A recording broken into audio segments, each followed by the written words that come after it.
Preposition, এর আগে তো প্রিপজিশন ইন সম্পর্কে আলোচনা করা হয়েছিল, ঠিক আছে। আজকে প্রিপজিশন অ্যাট তারপর টু এই দুটো দিয়ে করা হবে। তাহলে দেখো প্রিপজিশনে কি লিখলাম অ্যাট, এর একটা প্রিপজিশন, ঠিক আছে। তাহলে অ্যাট মানে কি হচ্ছে তে বা প্রতি। অ্যাট মানে কি বললাম তে বা প্রতি। ব্যবহার দেখো অ্যাট কে কোথায় বসানো হয়। এক নম্বর ব্যবহার হচ্ছে ছোট জায়গা,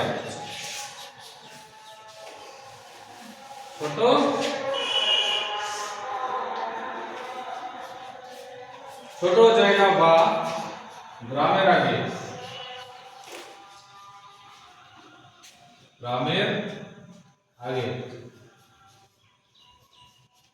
অ্যাট বসে।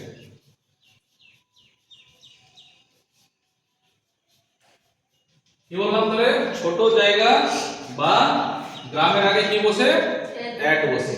ক্লিয়ার হচ্ছে?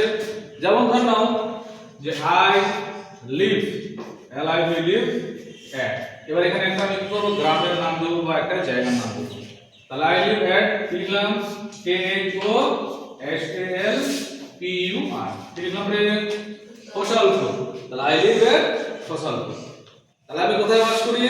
খোসালপুরে বাস করি। তাহলে এই খোসালপুরটা একটা জায়গা এবং ছোট জায়গা এবং এটা একটা কি গ্রাম, এই জন্য এখানে কি বসালাম অ্যাট। এবার 2 নম্বর দেখো সময়।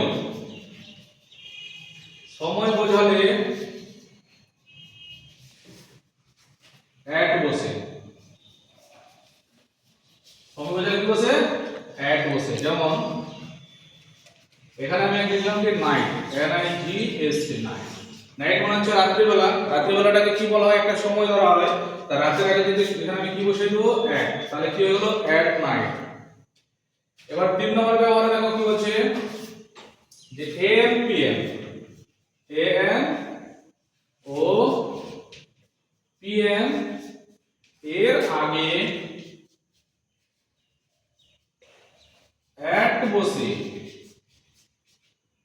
তাহলে দেখো দিন 12টা থেকে শুরু করে রাত 12টা যে আছে না মানে পর্যন্ত সময়কে কি বলছে পিএম, আর রাত 12টা থেকে দিন 12টা সময় পর্যন্ত কি হলো এএম। বুঝা গেল?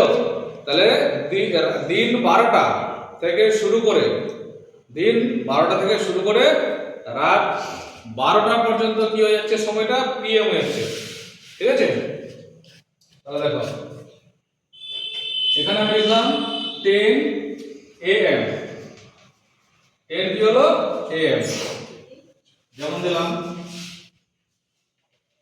AM। তারপর কি লিখলাম 4 PM। তাহলে মনে রাখবে AM আর PM কখন বসাতে হবে? যে দিন 12টা থেকে শুরু করে, ঠিক আছে, মানে দিন 12টা থেকে শুরু করে রাত 12টা পর্যন্ত।